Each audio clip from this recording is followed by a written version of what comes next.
Hello friends, welcome to Kalyani's உலகம். இன்றைக்கி இந்த வீடியோவில் ஒரு சூப்பரான லஞ்ச் காம்போ தாங்க செஞ்சு காமிக்க போகிறேன். அதுக்கு முதல்ல நம்ம அரிசி எடுத்து ஊற வச்சுக்கலாம். அரிசி ஒரு 10 நிமிஷம் ஊறட்டும். நான் இன்றைக்கி அரைக்கீரை கடைஞ்சி இறால் தொக்கு தாங்க செஞ்சு காமிக்க போகிறேன்.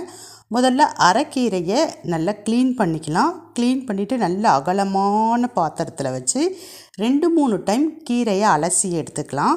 கண்டிப்பாக இதில் மணல் தூசுலாம் இருக்கும். அதனால் இந்த மாதிரி அகலமான பாத்திரத்தில் அலசி எடுக்கிறப்ப தான் நமக்கு சுத்தமான கீரை கிடைக்கும். கீரை கடையிறப்ப நரன் மண்ணெலாம் இல்லாமல் இருக்கணும்னா நல்லா தாராளமாக தண்ணி விட்டு அலசிக்கிங்க. இப்போ நான் அலசி எடுத்துகிட்டு வந்துட்டேன். இந்த கீரை கூடவே வெங்காயம், தக்காளி, பச்சை மிளகாய், பூண்டு, அலசி எடுத்த கீரை, இது கூட 2 டம்ளர் அளவுக்கு தண்ணி சேர்த்துட்டேன். அவ்வளோதான். இந்த சைடு ஒலை வைக்கிறதுக்கு ஒரு குண்டானில் தண்ணி எடுத்திருக்கேன். இப்போ இது ரெண்டுத்தையும் அட் அ டைமில் நம்ம ஸ்டவ்வில் வைக்க போகிறோம். வச்சாச்சு பாருங்கள். ஒரு சைடு ஒலை வச்சுருக்கேன், ஒரு சைடு கீரை வச்சுருக்கேன். பாருங்கள், கீரை நிறைய இருக்கா மாதிரி இருக்குது. அது வெந்துருச்சுன்னா ஆட்டோமேட்டிக்காக அளவு பார்த்திங்கன்னா ரொம்ப குறைச்சலான அளவு தான் கிடைக்கும். இப்போ பாருங்கள், கொஞ்சம் கொஞ்சமாக வேக ஆரம்பிக்குது. அது அப்படியே கொஞ்சம் கொஞ்சமாக சுருங்குது பாருங்கள். இப்போ அரிசியை நான் கழுவி எடுத்துகிட்டு வந்துட்டேன். அரிசி நல்லா ஊறிடுச்சு. அரிசியை உலையில் நான் சேர்த்துக்கிறேன். எப்போவுமே தண்ணி நல்லா கொதித்த பிறகு அரிசியை நம்ம சேர்த்தோன்னா அரிசி நல்லா நீளமாக கிடைக்கும். நல்லா உதிரியாக இருக்கும். இப்போ பாருங்கள், ஒரு 5 நிமிஷத்துலேயே நல்லா சுருங்கிடுச்சு கீரை. இந்த சைடு உலையும் கொதிக்க ஆரம்பிச்சிருச்சு. கீரை வேகிறதுக்கு நிறைய நேரம் ஆகாதுங்க.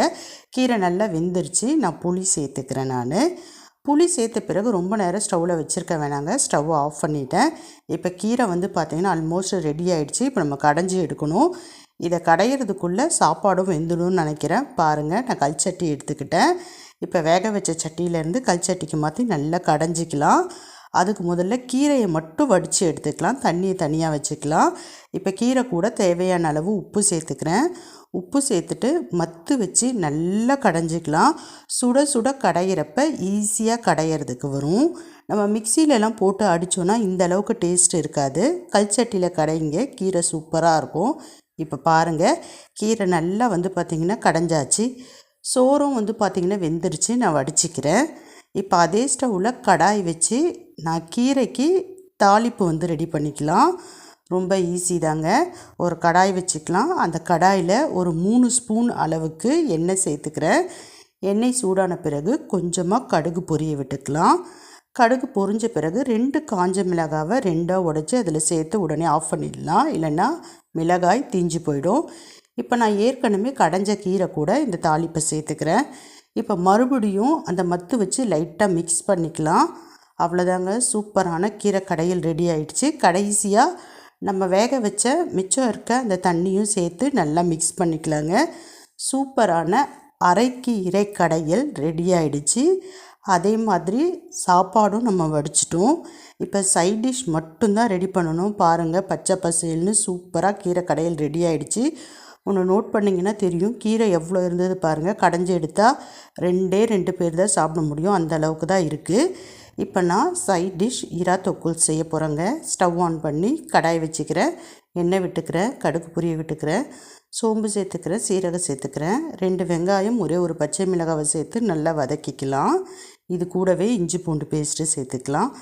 தக்காளி சேர்த்துக்கலாம். தக்காளி சேர்த்த பிறகு உப்பு சேர்த்துக்கலாம். உப்பு கம்மியாக சேர்த்துக்குங்க. ஏன்னா பார்க்குறதுக்கு தான் நிறையா இருக்கும். வதக்கி எடுத்தோன்னா ரொம்ப குறைச்சலான அளவு தான் இருக்கும். அதனால் உப்பை கவனமாக சேர்த்துக்குங்க. உப்பு சேர்த்த உடனே மஞ்சள்தூள் சேர்த்துக்கலாம். இப்போ நல்லா வதக்கிக்கலாம். நல்லா வதங்கிடுச்சு. இப்போ க்ளீன் பண்ண இறாலை சேர்த்துக்கலாம். நான் பார்த்திங்கன்னா ஒரு 1/4 கிலோ அளவுக்கு இறால் சேர்த்துக்கிறேன். இறால் சேர்த்த பிறகு ஒரு 2 நிமிஷம் வதக்கினா போதுங்க. நல்லா சுருண்டு வந்துடும். அதே மாதிரி தண்ணி சேர்க்கணுன்னு அவசியம் கிடையாது. தேவையான அளவு குழம்பு மிளகாய்த்தூள் சேர்த்துக்கிறேன். மிளகாய்த்தூள் சேர்த்து லைட்டாக 2 பெரட்டி எடுத்து 2 நிமிஷம் சிம்மில் வச்சோன்னா சூப்பரான இறா தொக்கு ரெடி ஆகிடுச்சு. பாருங்கள், சூப்பரான இறா தொக்கு செம்மையாக ரெடி ஆகிடுச்சு. கீரைக்கும் இந்த சுட சுட சோறில் கீரை போட்டு சாப்பிட்றப்ப சூப்பராக இருக்கும். அது கூடவே இறால் தொக்கு வச்சு சாப்பிட்றப்ப ரொம்ப சூப்பராக இருக்கும். இந்த காம்போ ஒரே ஒரு டைம் உங்கள் வீட்டில் ட்ரை பண்ணி பாருங்களேன். சூப்பராக இருக்கும். சூடான சோறு ரெடி ஆகிடுச்சு. சுட சுட அரைக்கீரை கடையிலும் ரெடி ஆகிடுச்சு. இதுக்கு சைட் டிஷ்ஷான சூப்பரான இறால் தொக்கும் ரெடி ஆகிடுச்சு. எங்கள் வீட்டில் எல்லாருக்குமே இந்த காம்பினேஷன் ரொம்ப பிடிக்குங்க. எத்தனை பேருக்கு இந்த காம்பினேஷன் பிடிக்கும் அப்படிங்கிறத கமெண்ட் செக்ஷனில் மறக்காமல் சொல்லுங்கள். நீங்களும் ஒரு முறை இதே மாதிரி ட்ரை பண்ணி பாருங்கள். ரொம்ப ரொம்ப நல்லாயிருக்கும். உங்கள் வீட்டில் இருக்கிறவங்களுக்கும் நிச்சயமாக இந்த காம்போ பிடிக்கும். இப்போ நான் கிளம்புற டைம் வந்தாச்சு. பாய்.